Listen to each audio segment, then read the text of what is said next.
एक भिखारी की कहानी। हर दिन एक भिखारी दरवाजे के पास आकर भीख मांगता था और घर का मालिक हमेशा घर के बाहर आते ही उसे देखकर फिर चला जाता।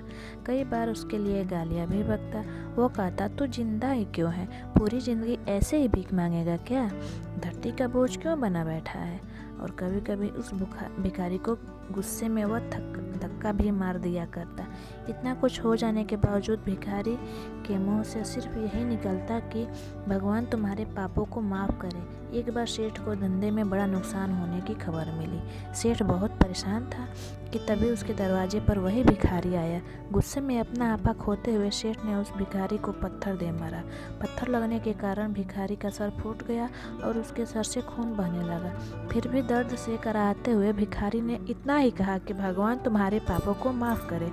भिखारी वहाँ से चला गया। सेठ सोच में पड़ गया। भिखारी को पत्थर मारा, फिर भी उसने सिर्फ प्रार्थना की। सेठ का गुस्सा शांत हुआ, सेठ का मन शांत हुआ। भिखारी का रहस्य जानने के लिए सेठ ने भिखारी का पीछा करना शुरू कर दिया। भिखारी जहाँ जहाँ जाता सेठ उसके पीछे जाता। सेठ ने देखा कि कोई उसको खाना देता, कोई उसको मारता, कोई अपमानित करता तो कोई गाली देता।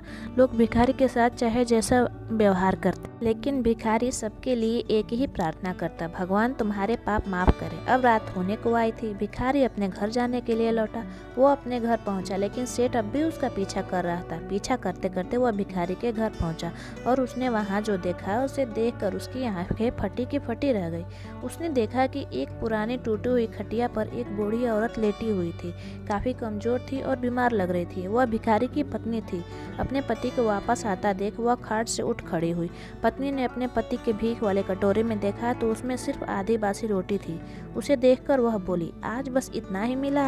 और हाँ, आपके सिर से खून निकल रहा है, ये चोट कैसे लगी? बूढ़ा भिखारी बोला, आज बस इतना ही मिला, किसी ने कुछ दिया ही नहीं।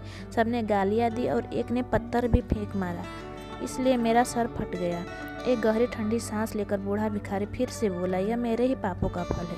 तुम्हें याद है कुछ सालों पहले हम कितने अमीर थे? क्या कुछ नहीं था हमारे पास हर चीज़ ज़रूरत से ज़्यादा थी, लेकिन हमने कभी दान नहीं किया।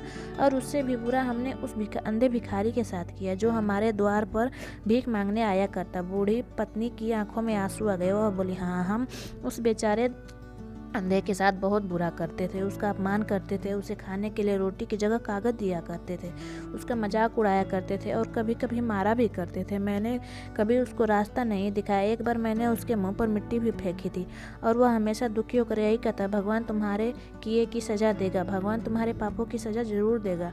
उसका श्राप सच हुआ और हम इसी दुख भरी जिंदगी में आ गए। भिखारी बोला, हाँ, उसका श्राप सच हुआ, इसलिए मैं किसी को बद्दुआ नहीं देता, चाहे कोई मेरे साथ कैसा भी बर्ताव करे।